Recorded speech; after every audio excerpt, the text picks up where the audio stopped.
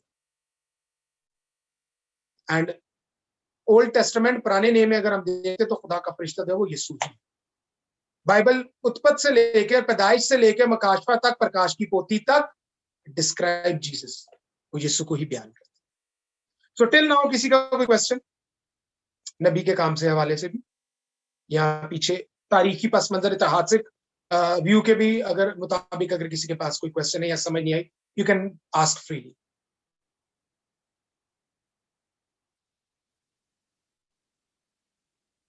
खामोशी यही जाहिर करती है या तो समझ आ गई या बिल्कुल नहीं, आज काफी अच्छा चल रहा है अदनान भाई, आज अच्छा है। पता नहीं कोई इसका और मतलब बोल नहीं रहा, लेकिन मैं अच्छा ये नहीं। कहूंगी कि अच्छा है आज। जी रिदा, क्या कह रही हूँ? I said that कि सब कुछ clearly समझ आ गया है। That means you understand what I said today. Yes. That's wonderful then. Thanks God. So that means कि last time I should think last time भला क्या था, जैसे खुश्क नवाला डाल लेना तो वो हलक से नीचे ही नहीं उतरता। That's तो वो मेरी mistake है, क्योंकि मैं ये समझ रहा था कि जिस तरह से मुझे समझ आया everyone can understand these things. No. तो मेरी that was my bad, मेरी mistake है वो। मैं आज जरा accept पानी करता भी हूँ। साथ है तो अच्छा निकल रहा है। Thank you very much. खुदा का शुक्र है कि आप लोगों को समझ आई है. So if you guys have any question, we can ask this question after the session. Live session के बाद हम question answer कर सकते हैं. From my side, I'm done. तो आप सबको बरकत दे. अगर question नहीं है, I hope कि आपको समझ आया. खुदा उनका शुक्र है, सबको समझ आया होगा. खुदा आप सबको बहुत बरकत. Thank you. Over to you, Bishop साहब. आमीन आमीन। थैंक यू जी, thank you, thank you pastor साहब। वाकई आज अच्छी समझ लगी है लोगों को, और खुदा उनका शुक्र करते हैं कि आपने हम सब की बात मानी और आपने दोबारा से रिपीट किया। खुदा उनका शुक्र करते हैं वेलकम सर. और बड़ी सादगी से आज बयान किया आपने। थैंक यू, खुदावंद आपको बरकत दे। तो आए हम अपने सरों को झुकाएंगे, अपनी आंखों को बंद करेंगे और दुआ मांगेंगे। तो जुएद साहब, आप रेडी हैं प्रेयर करने के लिए? जी क्यों नहीं। जी सर, जी सर। शुक्रगुजारी की, कलाम की शुक्रगुजारी की दुआ करें। Praise the Lord, hallelujah. बाप और बेटे और रूह कुद्स के नाम से आमीन। ए बहरोबर के खालिक और मालिक, हमारे आसमानी पिता, दिल की अथाह गहराइयों से तेरा शुक्र करते हैं आज के इस कलाम के लिए जो तूने हमारी जिंदगियों में बख्शा है। प्यारे खुदावन खुदा, जिस अच्छे अंदाज से आज भाई अदनान ने समझाया है, तेरे कलाम को खोला है, तेरे कलाम के इलाही भेदों को खोला है, तू और ज़्यादा बरकत देना। और प्यारे खुदावन खुदा, इनकी फहम फरासत में इजाफ़ा करना, इनकी दानिशमंदी में इजाफ़ा करना, ताकि ये इसी तरह तेरे मुकाशफा को खोलते रहें और लोगों तक पहुंचाते रहें। तेरा शुक्र करते हैं प्यारे खुदावन खुदा, जूम मीटिंग में आए हुए एक एक फर्द के लिए, एक एक शख्स के लिए, पास्टर के लिए मैं तुझसे बरकत चाहता हूँ। अपने पाक खून में लपेट ले प्यारे खुदावन खुदा। मेरा ईमान है हम खाली आए थे लेकिन खाली वापस नहीं जाएंगे, हम झोलियां भर के वापस जाएंगे। प्यारे खुदावन, तू हमारे मन की मुरादों को पूरा करता है। प्यारे खुदावंद खुदा, दुआ करते हैं, शुक्र करते हैं बिशप साहब के लिए, बाजी कैथरीन के लिए, निका, दाऊद, हारून और जोशुआ के लिए, कि प्यारे खुदावंद जो ये जूम मीटिंग मुनक्कद करते हैं, अरेंज करते हैं, जिनके वसीले से तेरा कलाम पूरी दुनिया में फैल जाता है, फैल रहा है। प्यारे खुदावंद, इन्हें बहुत ज़्यादा बरकत से माला माल कर, ताकि ये इसी तरह, इसी जोश और जज्बे के साथ तेरे कलाम को पूरी दुनिया में फैलाने का वसीला बने। प्यारे खुदावंद, इस जूम मीटिंग में अगर कोई किसी ने कोई प्रेयर रिक्वेस्ट भेजी है तो प्यारे खुदावंद वो तू कबूल करना,